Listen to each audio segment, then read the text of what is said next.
Hello, I'm Caroline Willett with the Maine Office of Tourism. I'm representing Table 7, and I think in essence I'm going to be paraphrasing the gentleman that just spoke ahead of me.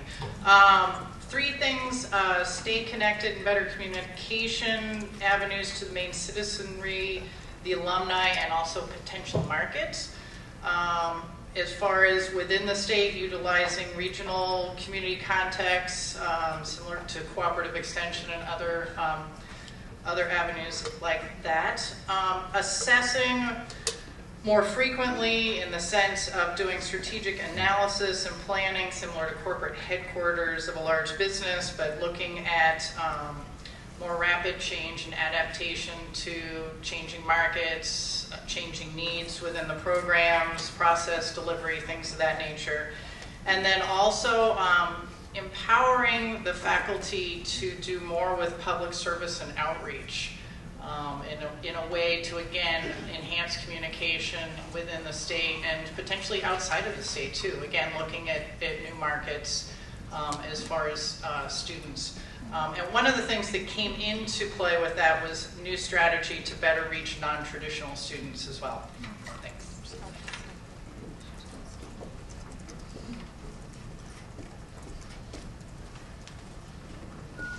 I'm Andrew George. I am from Eastern Maine Development Corporation.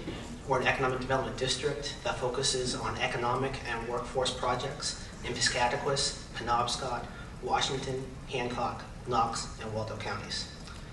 Certainly one of my first observations from being a guest here today, I probably wouldn't announce academic cuts before an academic summit. You have different groups of people in the room here, and as an observer coming from the outside, the tensions here, it's interesting. I'd also we also discussed urging the University of Maine to be a safe place to enjoy and encourage change. We'd also like to encourage students to become better citizens once they leave the University of Maine.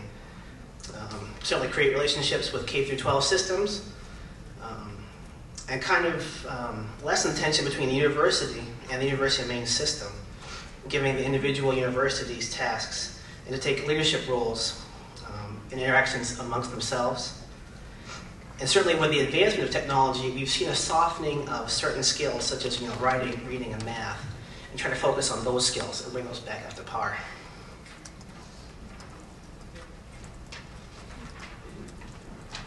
Interesting is an interesting word.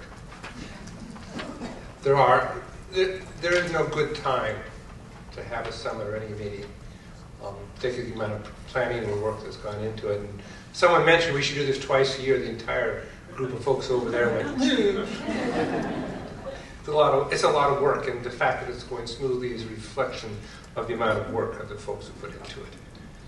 Where did we leave off? 17, 19, 21, 23, 25. Come on up. Offer your comments.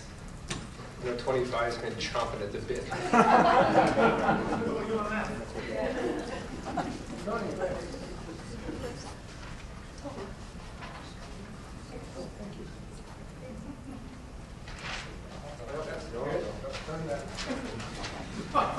All right, I'm going to do something unheard of and only list two big points that we talked about. The biggest one is baseline affordability. I think it comes down to it. We can really dig into what... my name's Nate Wilds, by the way. I'm an undergraduate student here at the University of Maine. Affordability can be talked about at all levels, but it really comes down to that. Not only the access to how you pay for college and university, but the base level of how much you end up having to pay. And then the other big point we talked about was gen eds, and really what value do we want to communicate to all students who come through the University of Maine system. And the importance, we kept tying innovation engineering back to a baseline gen ed system that really should be system-wide of everything we've talked today has really been about skills rather than facts in terms of academia. So the baseline we want to is do currently gen eds exist to communicate baseline facts about math or philosophy perhaps, but it sounds like where we need to move is to communicate baseline skills. And then at the top we wrote communicate, communicate, communicate, underline, underline, underline. So that's where we came from.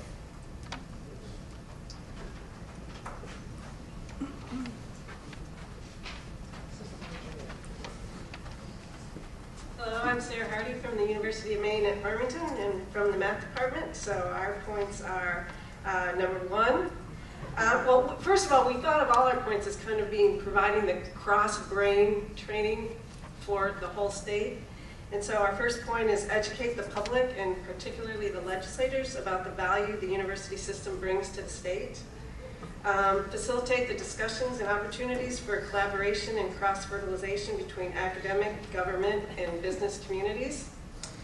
And the last one is to provide the leadership for arriving at an appropriate balance between the complementary and distinctive missions on one hand, and on the other hand, between the shared or coordinated approaches to the delivery of curriculum for the 7 universities.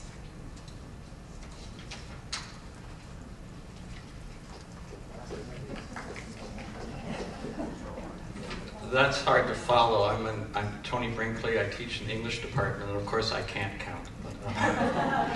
So, like a crow, crows count 1 too many, so we're at too many, I think. Anyway, coordinate all aspects of education in Maine at all levels to create a coherent vision to meet economic needs. Research and articulate proposals for a public agenda for Maine, taking into account all stakeholders, work with specific projects in the state that can implement the agenda. Be a proactive resource for pilot projects in all aspects of community development, economic, cultural, and social. And my friend Bill Kirkendall wanted me to add a SWAT team approach. He's rather in the military. Create community innovation grants. For outcome assessment, find out, are we delivering on our promises? And to find that out from the perspective of our graduates and get accurate data in that. Support research and teaching that mirrors for Maine people who they are, have been, and can be, so they realize that we're a university for Maine people and Maine is not just its landscape. And finally, the University of Maine System, through programs like Cooperative Extension, should provide learning counseling for all Maine citizens so that they can achieve a prosperous future. Thank you.